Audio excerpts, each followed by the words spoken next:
Hello, everyone. Welcome to the first episode of Dungeons and Deliberations. My name is DM Mitch. I am the Master of Dungeons. This this format is just basically going to be kind of like a just chatting. It's going to allow the viewers each week have a chance to ask me questions about my DMing experience, perhaps maybe questions that you have or advice that you're looking for, how to deal with certain situations that come up as you're running your games of D&D, interacting with players, balancing encounters, all those different types of things. Plus, we're going to talk about different topics like using different VTTs. Probably not going to compare any of that. I really don't like to compare stuff that's really based upon opinion or your preference. So what I'll be doing is explaining a little bit in the coming weeks and such on these episodes on Tuesday shows about how to use Roll20 most of the time when it comes to the VTCs. Again, I want to talk about a little bit today about some of my history with D&D, and then definitely want to talk about the new adventure that came out today. I still have to go pick up my hard copy of my hardcover over at my friendly local game store. The owner messaged me and said, "Hey, your book's in today." And I was like, "Yeah, I'll have to come in the next couple of days." But I do have it here in my Roll20. It did pop up for the pre-orders in the game. So we will talk a little bit about the Keys from the Golden Vault, which, if you notice, we are going to be running a live play stream on Sunday evenings for that. And we will have probably have some guests coming in from our community Discord server, which you can join below. If you just click on the panel for Discord, it will give you the ability to join our community Discord. We're still putting together the applications. And once we get those finished, we'll get that links out to our community in the Discord server. But I guess let's just go ahead and start off with a little bit about me. My name is DM Mitch. I am from the Midwest. I grew up as a Navy brat, so my father was in the Navy, and then after he retired from the Navy, he went to the Air Force Reserves, so I did bounce around a lot. And my first interaction or introduction to even know what D&D was or that it existed, I was on the playground in we were living in California at the time, and I was on the playground and I saw some kids with some weird shaped dice. I think this is about maybe third or fourth grade, and had some weird shaped dice, had these little lead miniatures or pewter miniatures, whatever they were using, probably lead. It was late 70s, early 80s, so it's probably lead, but it might have been pewter miniatures. And I was asking them what they were playing with, and they said, "Oh, that's a green slime. We're playing D&D." I was like, "Oh, interesting." So I watched for a little bit, and then, went off and, I don't know, played tag or played dodgeball or something. But a couple of years later, it would have been the fall of '83. I just came to a new school, and sometimes it's a little hard to make friends when you get to a new school. You really don't know a lot of people, got to kind of feel them out. And I was in I think it was a home ec class, and I looked over, and there was a kid sitting beside me that had opened a book, and I had some really cool artwork in it and stuff like that. And I was like, "What's that?" And he goes, "Oh, it's Dungeons and Dragons. Have you heard of it?" And I was like, "Once or twice. I haven't really, heard much about it and stuff. Why don't you tell me about it?" And we sat down, and we talked about it, and we were supposed to be doing our schoolwork, but our teacher was going around doing something else, helping some other people with sewing projects or something. And we just started talking about it, and she called us and stopped us. And he said, "Well, I'll just talk to you after class about it." And then after class, the bell rang, and one of the people that I had met came up to me and says, "Oh man, you don't want to really hang out with that guy. He's the weirdo." I'm like, "Well, I'm a weirdo too. Cool." So we'll figure out what's going on. So just come to find out, when we got out of school, got off the bus, we were walking home, and he literally lived just like 4 houses down from me, which was great. Like, we could go right across his backyard, down an alley, and we were right there at my backyard. And we started playing D&D that night. And that was 40 years ago this year. We started playing the initially started playing the old single box basic D&D with the single booklet. I believe that's Frank Mincer, I think, did that one. And then we went quickly over to the standard red box, blue box of the later editions.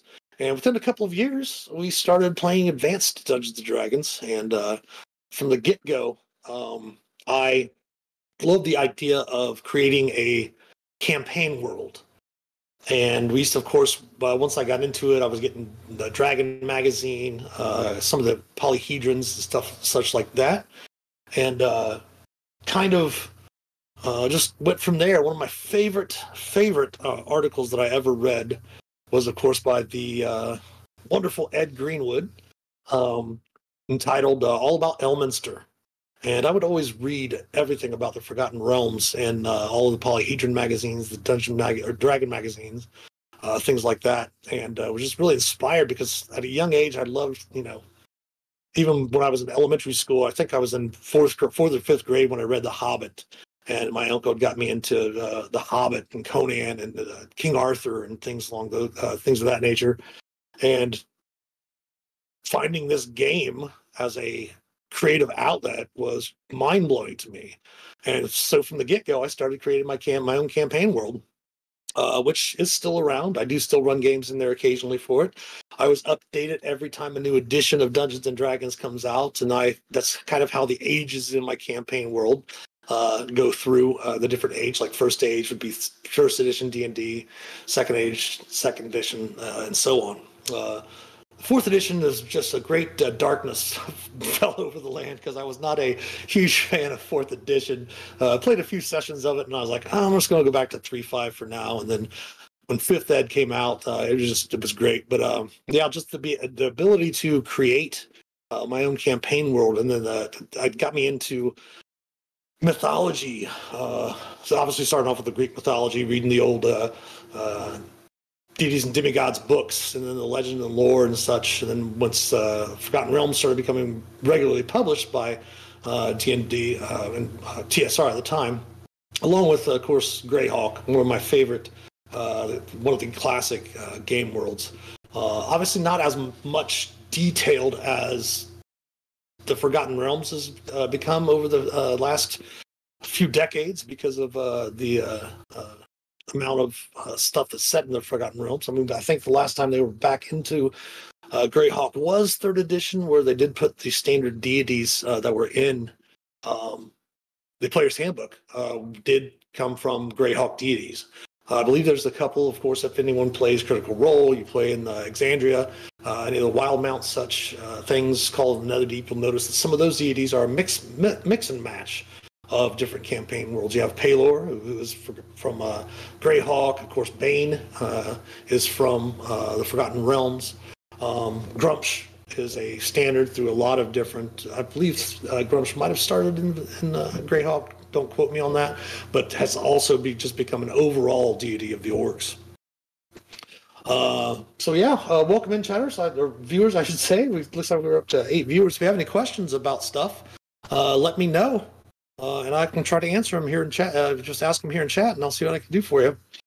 But yeah, that's what got me into D&D. Of course, as I mentioned, I think on our last, our session 0, about myself and Dantashin, one of our chimerical collective, as we call it. We literally played D&D and did all of that, like you'll see in the show Stranger Things.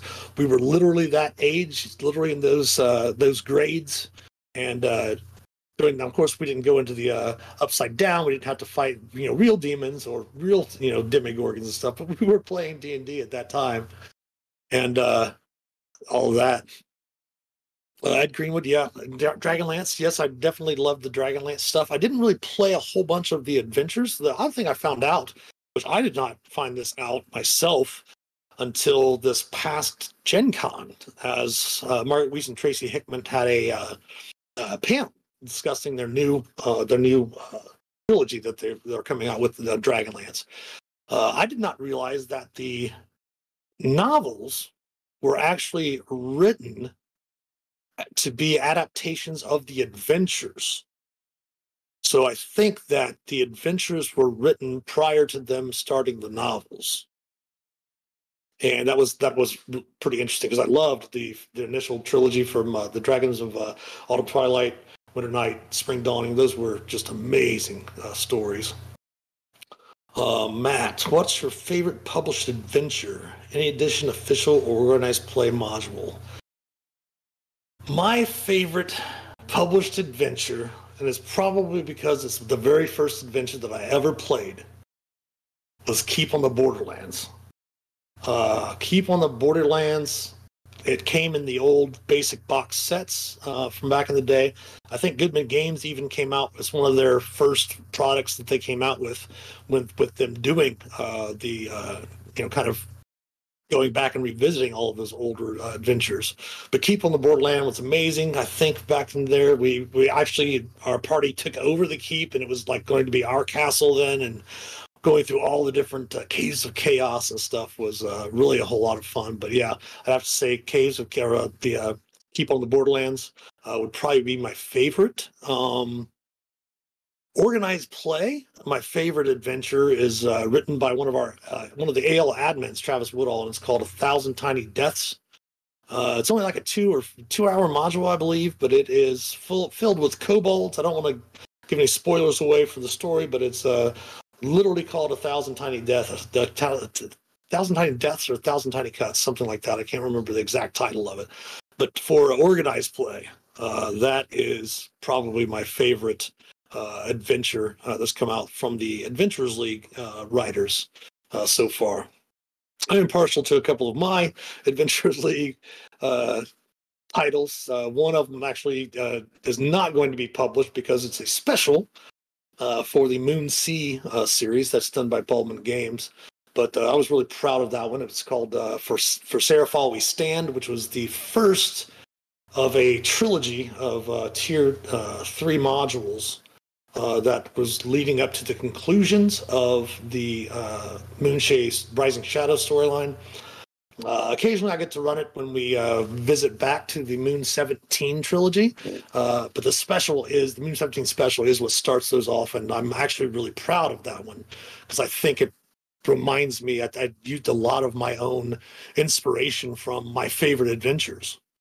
Also, there was a great adventure called The House on the Hill for basic D&D back in the day that was just amazing. Just some of that feel. That's one of the reasons why I also love 5th edition, because 5th edition brought me back to having that feeling of playing all of the basic, the expert, and the companion rules from D&D before I'd gotten into advanced D&D. I'd gotten into advanced D&D fairly interestingly because we started making up rules for things that weren't in basic. And then we found out probably about 7th or 8th grade, we found out about advanced Dungeons and Dragons. And we lived out in a smaller town outside of a bigger city. And the game store that we discovered there was a game store in the city nearby, and we about freaked out.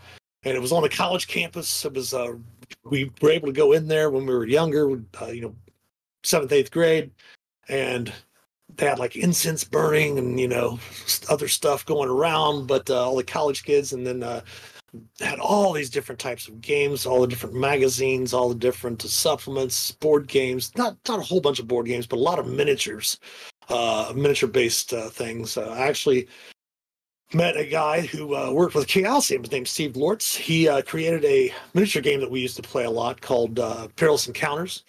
We learned that there. But once I started getting into the advanced Dungeons and Dragons, I remembered that I had started a job in 8th grade at the local, working for a concessions company that did all of the local university games for the university near my home. And I started working there their football games. And then I started working, I got into freshman in high school. I started working the basketball games, men's and women's. We would do volleyball. We did volleyball. We did gymnastics, all of that. And every time I would get paid at the end of the day, I would make my way over to the Wizard's Keep, which is the name of the local game store. and I would pick myself up a D&D book. And of course, as I mentioned, we were living through the 80s, and the Satanic Panic happened, and I had to buy multiple copies of many different books, as my mom did take. When she'd find them, she'd take them out and burn them. And so I had to go through many different editions. And yes, I do believe she burned a couple of the copies of the deities and demigods with the Cthulhu and Melnibodean mythos in there, unfortunately. But it was, we look back on it, and I look back on it now, and it's kind of a little funny, but, you know, what can you do? Times were a little bit different. Just learn from them and move on, I guess. Anybody else have any questions?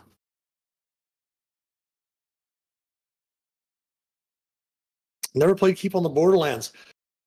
If you have a chance to, as I mentioned, Goodman Games has come out with it's a fairly thick copy. That most of their books that I've had a chance to look through them. I don't have any of them personally myself, but from what I've seen, glancing through them at the fairly local game store, they have a copy of the original as it was printed when it first came out, and then they have a 5th edition update to it.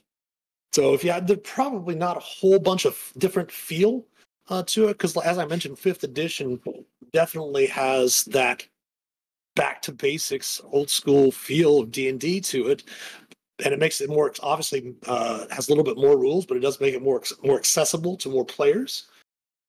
Which, I mean, I'll be honest, at first I was very hesitant about them trying to mass market D&D. I was kind of, because from my perspective, at least, I was looking at it, and of course, this view has changed since then.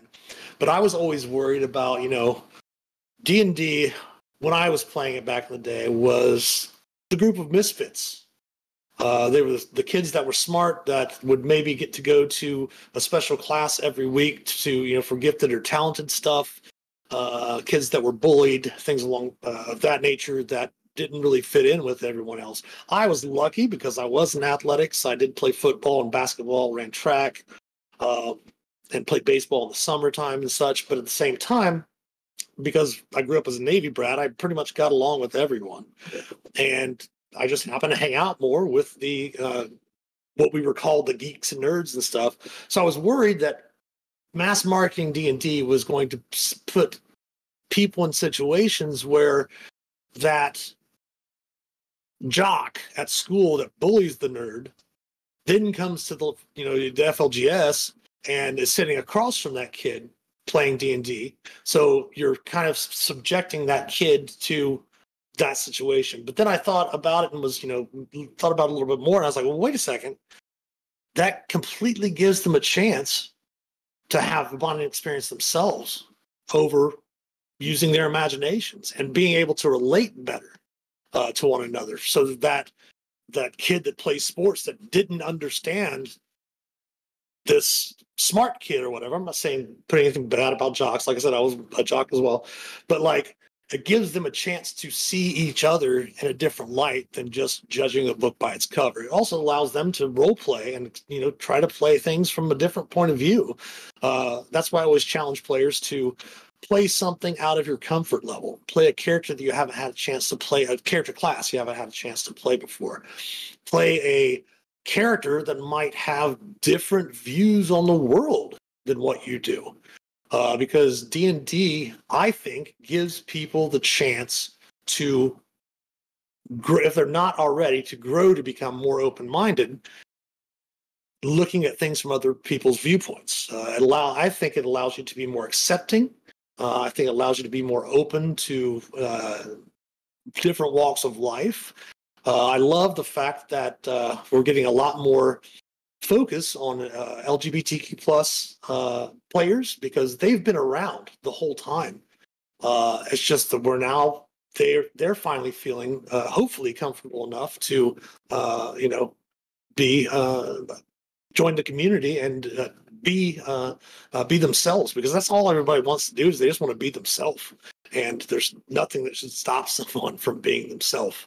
I have people sometimes will say I'm just going to say not be very supportive of pronouns. And I'm like, well, your name's Steve. You wouldn't want someone calling you John or calling you, they want you want to be called by a certain thing. People want to be called by a certain thing. That's the way you should treat them. Treat people the way they want to be treated. And I always say, give respect until it's lost. Trust is earned, which is kind of weird sometimes that people think that you have to earn their respect, but that's not the type of respect that we're talking about. Let me see. Favorite NPC? Have I dabbled in other TTRPGs, or D&D adjacent? All right. First, let's go with the famous NPC, the favorite NPC. Obviously, Elminster is one of my favorite NPCs, the Forgotten Realms, followed by the Symbol. The Symbol was one of the Seven Sisters who was the ferocious female leader of Aglarond. Some might say even more powerful than Elminster himself, which I would probably put my 2 cents on her being more powerful as well. But that would probably have to be my favorite NPC from the Forgotten Realms. Let's say the Symbol. If I go off topic, have I dabbled into other TTRPGs that are D&D adjacent? I have played. It needs a lot more development, but I actually developed my own TTRPG. It's been on the back burner for about 5 or 6 years. I worked on it for a couple of years, and then everything got busy with working with the Adventurers League, working with Baldwin Games, doing all of that, writing Adventurers League modules. And that's kind of been put back on the back burner. But it's called Swords, Sandals, and Sorcery. S3 is what I use it as an affectionate nickname. And it basically goes back to the old sword and sorcery, swords and sandals movies of the 60s, 70s, and 80s. If you think like Beastmaster, Ator the Fighting Eagle, the old Sinbad movies, the old Lou Ferrigno types of things, all of those cheesy sword and sorcery movies, Sword and the Sorcerer, different type of stuff that had that feeling of that old 60s and 70s pulp fiction fantasy type of world. Other RPGs that I've played that I really like, I love Cyberpunk. I haven't had a chance to play Cyberpunk Red, but Cyberpunk 2013, Cyberpunk 2020, some of my favorite games that we used to play in college at our gaming club. Not so much into Shadowrun. Not a big person into mixing my genres around. I mean, I've played Shadowrun; it's fun. Much rather play Cyberpunk. That's just me. No problem if people love playing Shadowrun. I mean, it's a really cool thing. I love playing the card game. Can't remember what it's called. I've got it back over there. But I loved Cyberpunk. I've played a lot of different superhero-based RPGs. Marvel, which I love, the old Marvel superhero role-playing game. We played a lot of Champions back in the day. It was a little bit more, obviously, more intense with rules and such than the Marvel superhero game, which I think I still have all of that back over there somewhere as well. Adjacent to D&D, I love Warhammer, Warhammer Fantasy in particular. I've got tons and tons of miniatures for playing Mordheim, which is their skirmish-based miniature game. I've played a lot of Warhammer Fantasy Battles and a lot of Warhammer Fantasy Roleplay. I'm talking first and second edition, some of these newer editions where they force you to buy their certain brands of dice and all of that. I'm not really necessarily a big fan of. I just do like the old school feel of Warhammer Fantasy. Played a little bit of 40K miniature wise, but never really on the side of the role playing. I thought about getting the new first person shooter for Warhammer 40K, but I'm just going to go ahead and stick with Vermintide myself. My favorite class to play, hands down, a rogue. My favorite, I still have the character. We get together every 4 or 5 years maybe with some of my old buddies, and I played my old character. His name's Terran of Elversalt, and he goes by the moniker Shadow Nightshade. I know it's cheesy, but this was also back in the '80s when the character was made, and the characters are all basically in that version. Our friend Randy's version of the Forgotten Realms. Those characters are like the legendary NPCs, like the Symbol, the Seven Sisters, and stuff like that. But the Rogue. I've always loved to play the Rogue. My other favorite class would probably be Ranger.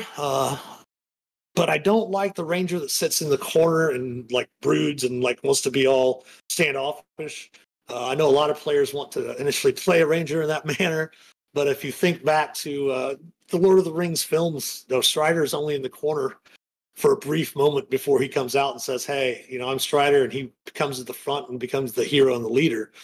Try when you play a Ranger or something, try to be more involved with the group to not bog down play. I'd have to say a Rogue, Ranger. Just recently started playing the Warlock. Well, past few years playing Warlocks. I really love the Warlock class for 5th Ed, which is pretty tight. My favorite 5th Ed character classes would be, I love the Twilight Cleric. I'm going to keep in mind, I don't get to play. I'm usually the forever DM. I buy some of the classes. I always like, when DMs complain about a character class, I want players to play it in my games because I want to understand why these other DMs are complaining. And with my experience from playing, I often note it's because there's certain DMs, certain things that they may not have learned in their time DMing, like complaining about temporary hit points for the Twilight Clerics, complaining about the ability to give someone night vision for an hour. I'm like, I don't see how those types of things are detrimental to the story that you're telling, because the characters that are in your games are the heroes. So anytime that there's, my favorite classes are the classes that other DMs complain about, because I want those players, I want players to play those so I can figure out what the other DMs are complaining about, and usually it's nothing.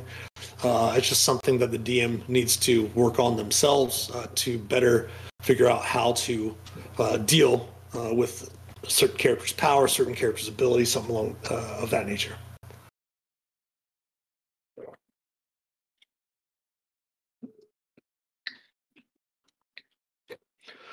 Anything else? Any other questions?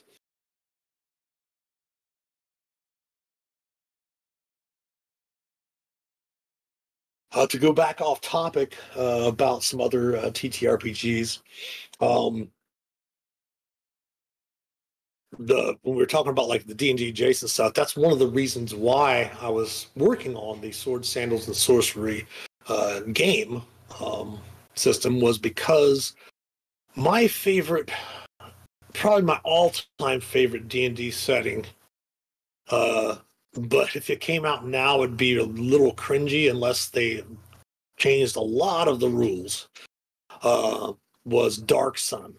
The whole concept, and I'm not talking about like the society aspects of it, but I loved the whole concept and the way that it was trying to reflect on humanity and the way that we're destroying our planet, and how literally magic destroyed the world because of people who were greedy and hungry for power. Basically, the Defilers, the Templars, and things like that. And then, of course, you had the characters that were the Preservers that would use their own life force basically to channel their magic. And just that whole concept of looking at the greed and power of big business, big corporations, the war machine, and all that stuff like that being the Defilers that are destroying things, and then everyday people that are good by nature want to preserve as much as they can, want to try to do things to help out. I really thought that dichotomy was really great. Do I think that they'll release Dark Sun for 5e? No. And there's going to be a word I'm going to say here that I want everyone to be aware of, that we are not going to be using. For those of you that don't know, I am one of the co-leads for the new Dreams of the Red Wizard storyline for the Adventurers League for Dungeons & Dragons. And there is a word that was used a lot in Dark Sun, and a word that was used a lot in the first 3 arcs of the Dreams of the Red Wizard storyline that we are going to not be using anymore. And that word is the word slave, because Cassandra and I definitely, the co-leader, we both thought that that needs to be a word that we need to get rid of, which is very difficult considering that the majority of Fae has built their whole empire on slavery. But we're actually using a quote from Sass Tam that said as long as he was in charge, slavery would always exist. Well, so far in this new storyline, he's not in charge. So that word and those references to that are going to be going away, at least in our storyline. And that, I think, would be a major thing that they would have to figure out what they were going to do if they wanted to do any sort of Dark Sun release for 5th edition. I do know that there are some different places online. One of the older admins he's left adminning since then, but he loved Dark Sun as well and did a lot of 5th ed conversions for that stuff. Some of his stuff might be available online at different places.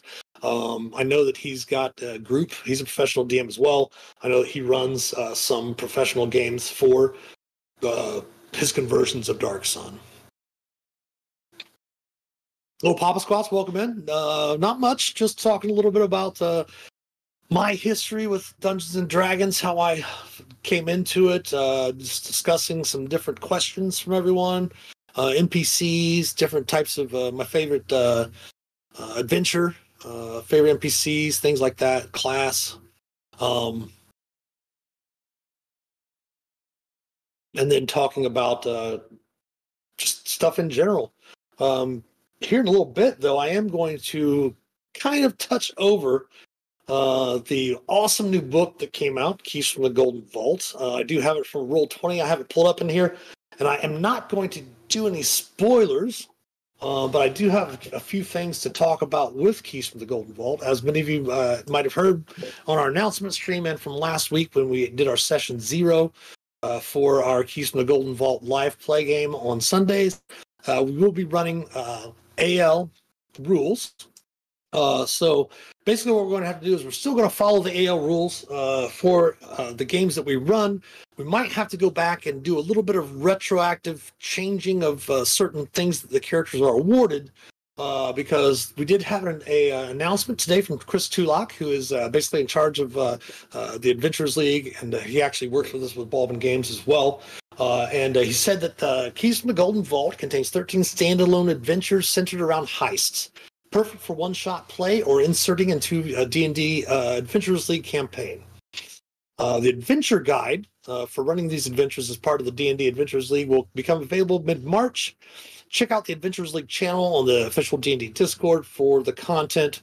It will contain all the specific Dungeon Master needs to determine what character levels will be appropriate for which adventure, as well as guidance on rewards from each adventure. Most of the adventures should be playable within a 4-hour session.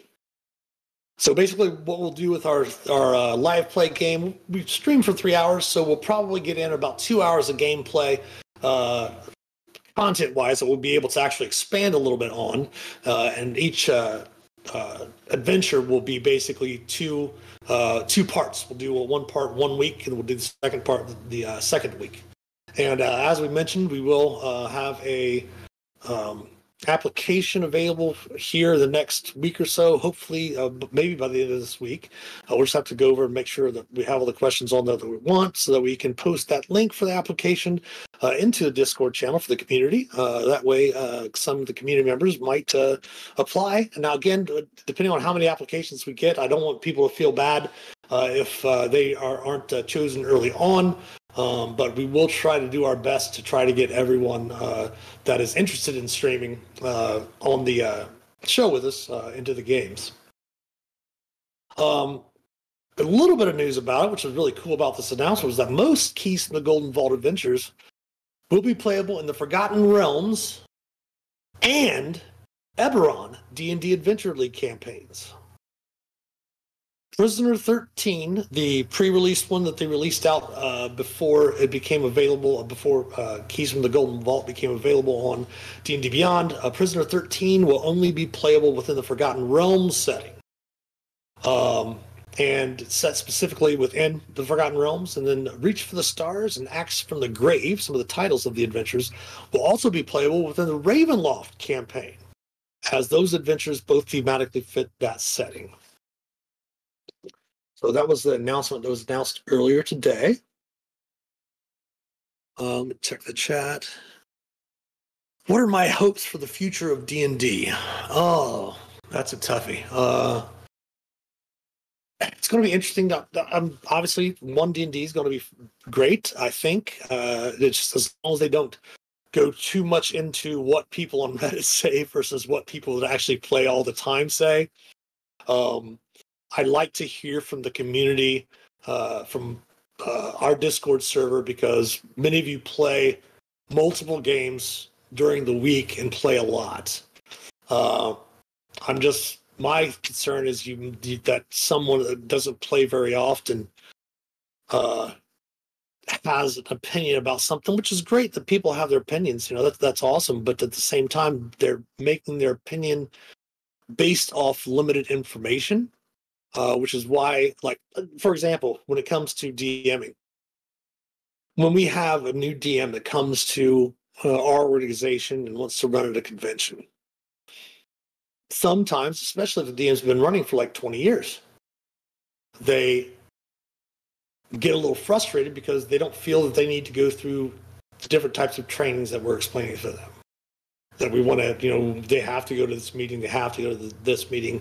They start off, as an entry level, and then they work their way up through the organization.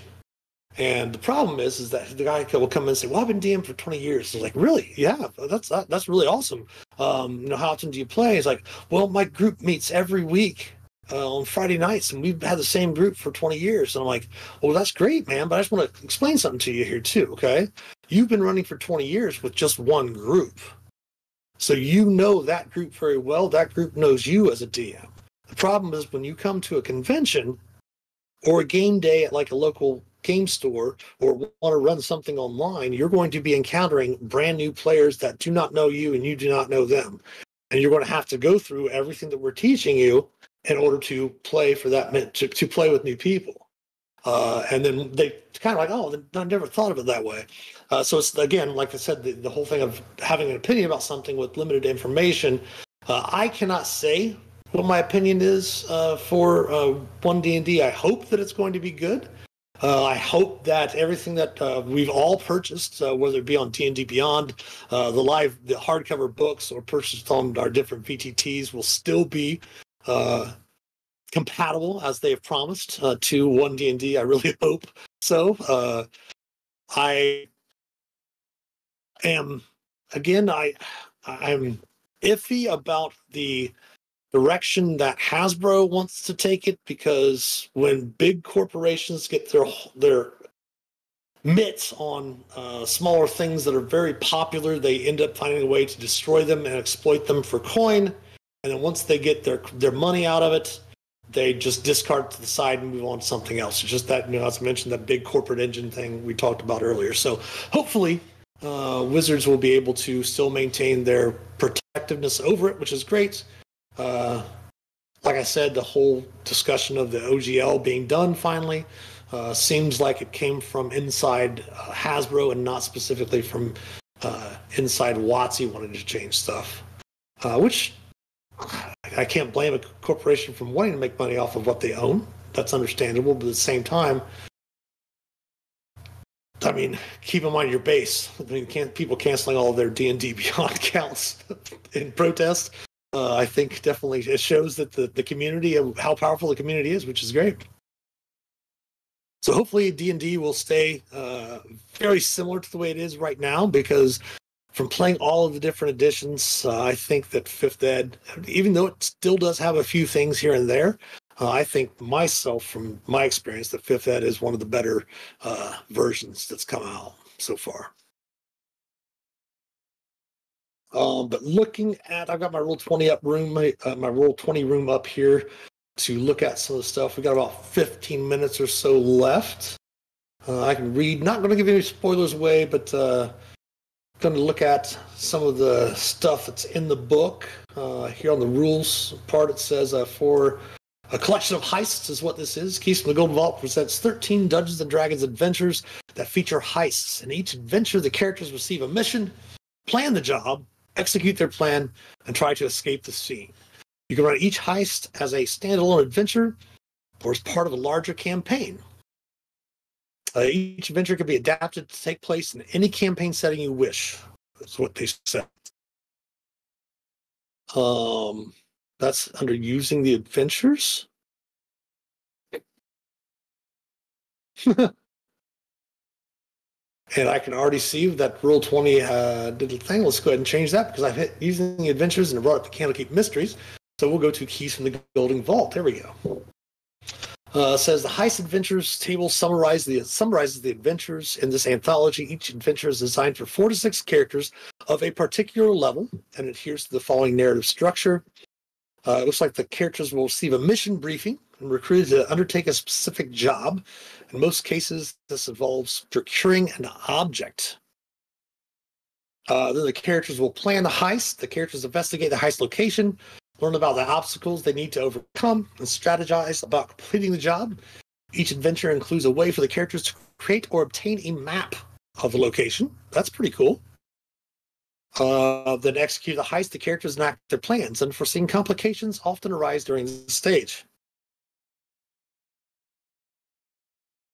Which is very true, especially with a DM and players.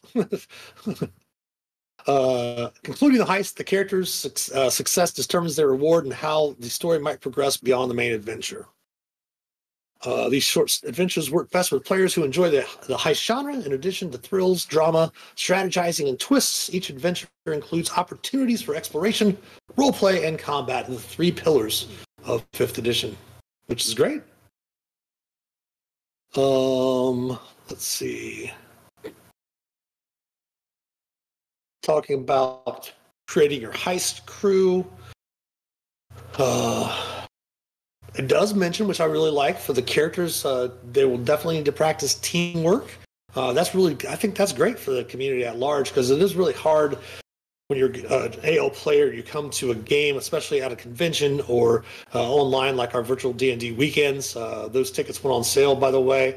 Head to yawningportal.com to check out those tickets for not this weekend, but next weekend is virtual D&D weekend. But like going to those types of events as a player, you sit down and you might be playing with 4 or 5 people you've never played a game with before. And being able to practice teamwork, it says here, is going to be really good, I think, for the community at large. Encourage players to think of their characters as longtime associates or perhaps relatives, so they feel tight-knit from the start, which is great. That's what we did with our character backgrounds on Sunday when we did our session 0. Creating characters suited to undertaking heists, yeah. Combat prowess is less important when sneaking through a guarded complex where, for example, stealth, skills with locks, social skills, clever problem solving, and versatile abilities will shine, which is great. That is something we considered when we were making the characters. Well-outfitted characters are also more likely to succeed in these adventures. Equipment such as thieves' tools, rope, grappling hooks might mean the difference between taking a shortcut to the objective and getting caught. Yeah, make a plan, forget it, the plan, wing it. Well, that's generally what I do as a DM most of the times. I have a plan, I got the adventure in front of me, and then the characters inevitably always do something that's outside of the planned adventure or what's happening on there. But that's just something as a DM. I always tell people there's no, and you'll hear me say that a lot and say this a lot on these channels for these streams.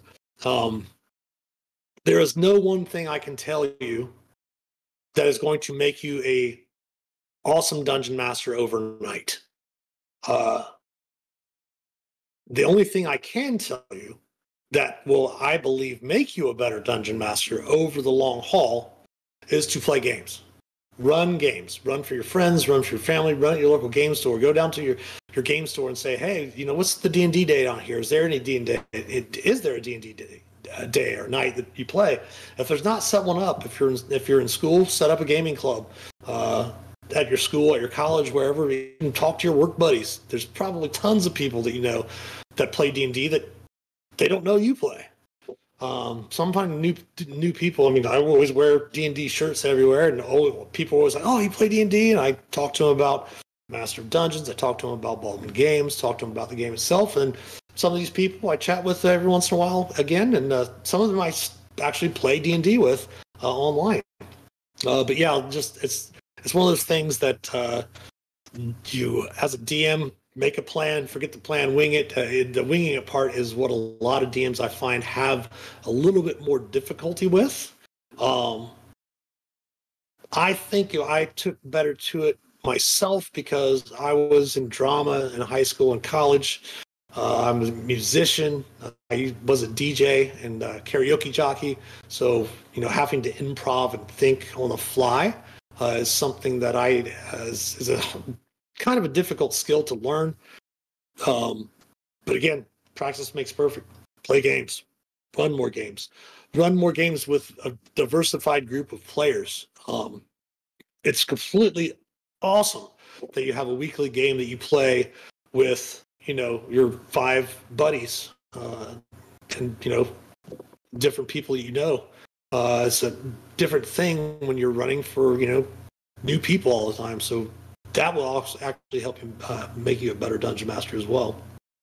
I mean, I cannot fathom the number of players that since the pandemic and we started the online the online community was there before the pandemic, but I think it blew up since the pandemic started, obviously.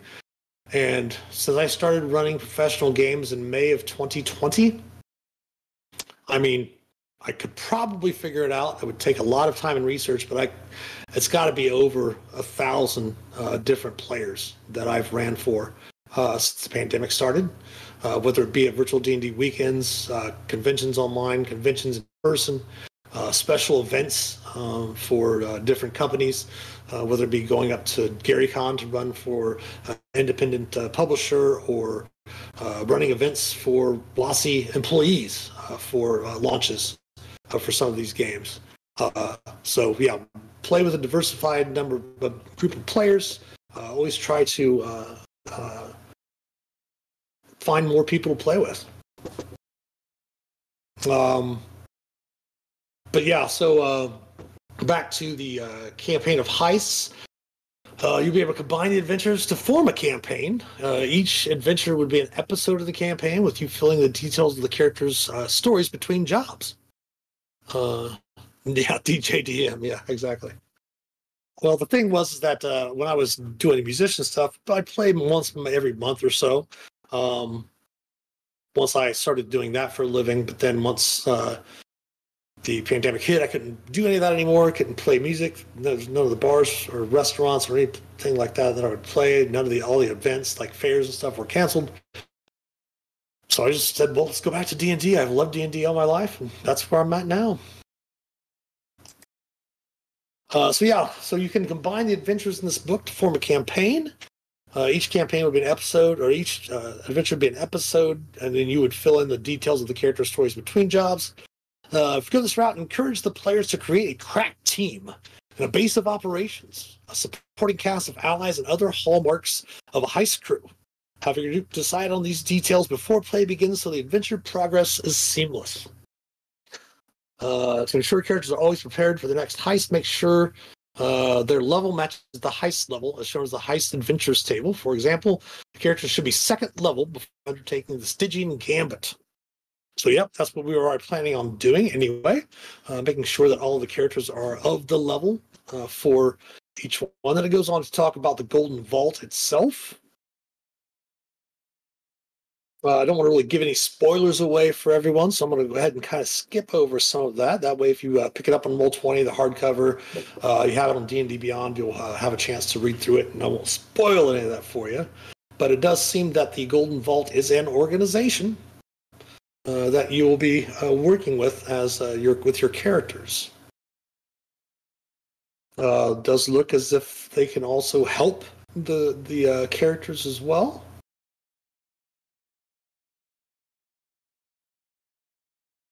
Characters become members of the can become operatives of the organization.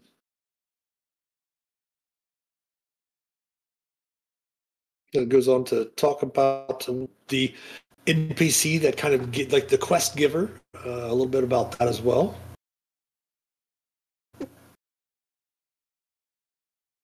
Talks about heist complications.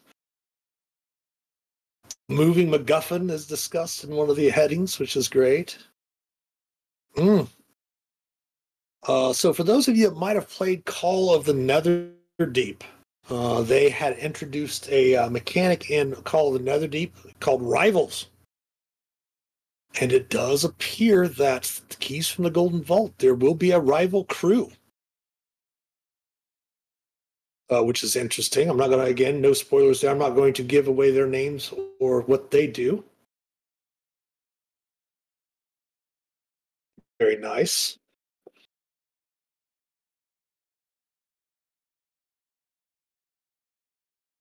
So here are the names of the adventures. It does have just a one statement, one sentence after each one of them, and I'll see if I can go through these here real quick.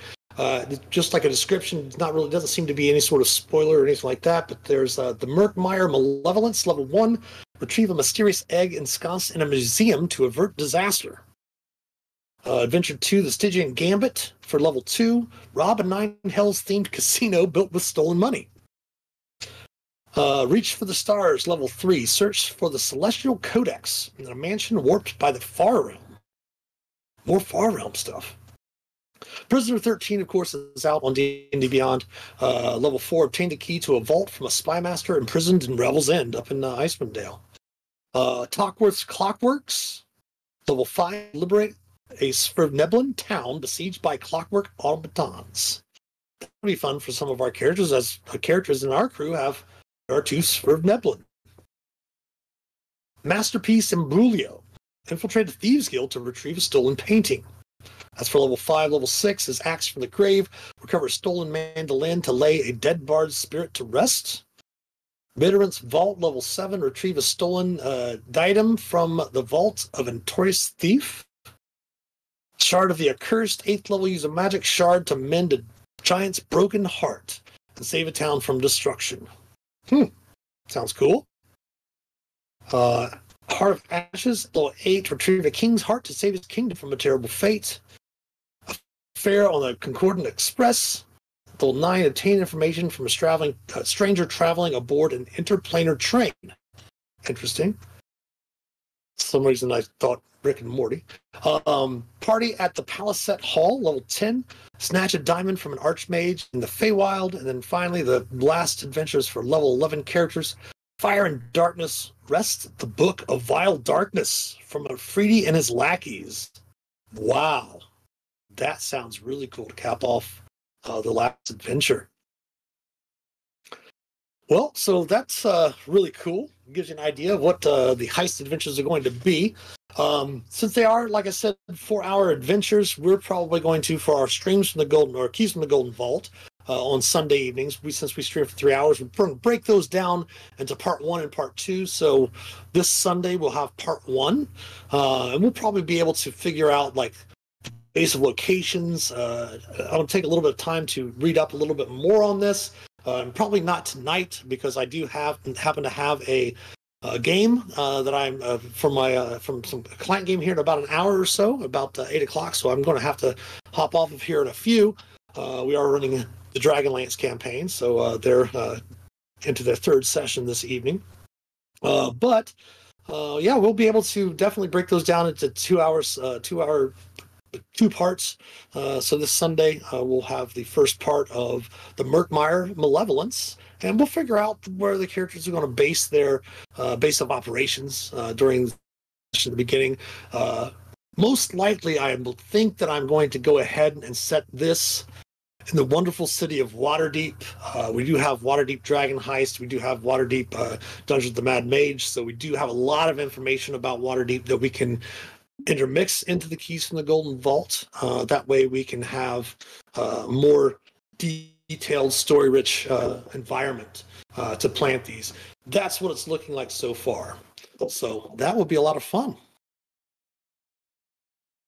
Well, we are getting close to the time here. I did want to mention one thing. She is sleeping behind me now, my familiar, Khaleesi Calliope Tigeran, the Queen of Snots. She is my rescue cat. She's about 18. She's going blind, and she is deaf. She was a street cat, I guess, for like the first 15 years of her life. She does have one of her ears clipped, so she has been fixed by a shelter. But she's in the lap of luxury now because she does have a little bit of problems with her teeth, so she cannot eat hard food. So when she needs soft food, she comes and she's very, very loud. She's very deaf, but she's also very loud. So every once in a while in some of our streams, you might see something pop up and say, taking care of the familiar, or I might have to step away to take care of her for a little bit. For those of you that are watching that have played some of my virtual D&D games or regular client games, you do know that she is a sweetheart, but she's very loud when she needs her. I actually think I'm her familiar. She does have a lot of backstory. A lot of backstory. All right, well, let's go ahead and bring this today's Dungeons and Deliberations to a close. Thanks everyone for tuning in. I think we had about maybe 13 or 14 people watching today. That's awesome. I would invite everyone back. Go ahead and make sure to follow us and check out our links below. We do have our Discord. If you're not a member of our Discord yet, we have a link tree to all of our socials, so you can follow those as well. Also, tune in tomorrow. For the next few weeks, we will be having our Tavern Talks at the Shifty Board. It's going to be on Tuesday evenings from 6 p.m. to 8 p.m. Eastern. And those will be moving eventually to a different time, but we will let those know. Basically, what we're going to be doing tomorrow is we're going to have a member of our collective come on here with me. We'll talk with them about some of their history with D&D and how long they've been playing. We'll talk kind of like interview one another back and forth about different questions and different topics. And we're also going to be looking to put some different segments in those talk shows, eventually getting to the point where we're bringing in guests to discuss about them or about like perhaps maybe a new product that's coming out. We might be able to get some of the authors or the publishers on to discuss new things happening in D&D. And then even some different ideas if people want to drop some different ideas for questions to ask me on the Dungeons and Deliberations shows, or topics or questions that you might be interested in seeing for the Tavern Talks. So we do have the streaming discussion channel in the Master of Dungeons community server. Definitely head there and chat about that or chat about anything else. If you're not a member, again, click the Discord panel below. That will give you an invite to our Discord community server. You will have to go through and accept the code of conduct, and you will have to go through and choose roles if you want to see anything other than our general channels. And that brings us to the top of the hour. So thanks everybody for watching. Have a great evening. Hopefully we'll see you tomorrow for Tavern Talks. And until then, happy adventuring. Bye.